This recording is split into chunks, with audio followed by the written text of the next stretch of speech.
is Jordan, and today I'm going to be doing a spring reading guide. Since one of you guys probably asked me on Twitter to do a spring recommendations video, and I was planning on doing it since it's my spring break the day I'm filming this, and yeah, it does not look spring outside right now.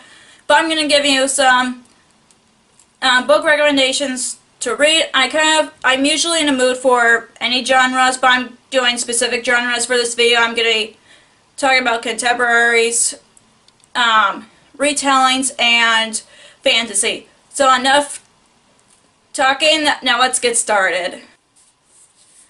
I'm going to be starting off with contemporaries, and the first one I'm picking is The Upside of Unrequited by Becky Albertalli. This book is about this girl who has 20-something crushes, and her sister tries to encourage her to go for it and all that, and then she meets this co-worker who is a big Tolkien geek, which I find, and I just love this book because it's so adorable, plus I could not put it down when I read this, so I definitely recommend this as a spring read.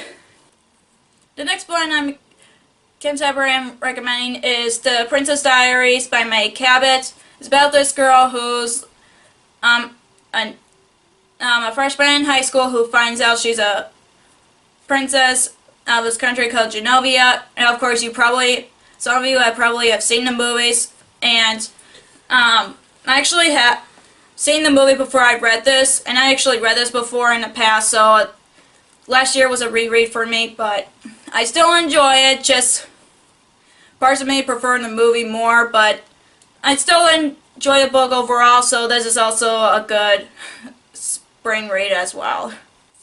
The next contemporary I'm recommending is Geekerella by Ashley Poston. This is a contemporary retelling of Cinderella, where she's a fan of this TV show, and Prince Charming is the star of the reboot series. I listened to this on audiobook, but I really enjoy it, and this would have been in my top 10 of the year, but I had trouble narrowing down, but it was still a good read last year for me, so I hope this would be a good read for you guys. The last contemporary I'm going to be recommending is Eliza and Her Monsters by Francesca Sapia. It's about this girl who's have her own webcomic. Yeah, webcomic. I almost forgot about it. But then she meets this boy who writes fan fiction for webcomic, but he doesn't know who she is, and the story goes from there. I really enjoyed this. Was the first read of 2018 for me, and if you like people who likes to write fan fiction, or this book would be perfect for writers and people who have mental illness, because Eliza has anxiety, which I'm not. I just have, which is really different for me, but I really appreciate how she presents the mental illness that she has, so I definitely think this would be a good read for anybody. And now on to the retellings, and the first retelling I'm going to be recommending, and you're probably going to guess, is Everland by Wendy Spinelli. This is a Peter Pan retelling, a dystopian world where I think from what I've read, it was a dystopian, but it's a fantasy, but Wendy in this story is immune to the disease that's going around in the book, and Captain Hook in this one, well, he is Captain Hook in this one, which is weird, but anyways, he goes after her just so everybody can be, I'm trying to find words for it, so he can not be affected by the disease. So I highly recommend it. This was my #1 book of the year last year, and I really enjoyed it, and everybody who loves Peter Pan like I do, you should definitely check this out, or if you like a fairy tale retelling, I definitely would recommend it. The next retelling I'm recommending is Spend the Fire by Alexa Highlighter. This is a fairy tale retelling of Sleeping Beauty, which I actually have not read before until I read this book. It's about two sisters, Isabella and Aurora, who have a strong relationship, but Aurora gets married to a prince because people can't consider Isabel not a right ruler because she's blind for one, and they consider her as a bastard child, so they wouldn't allow it. But then, of course, in a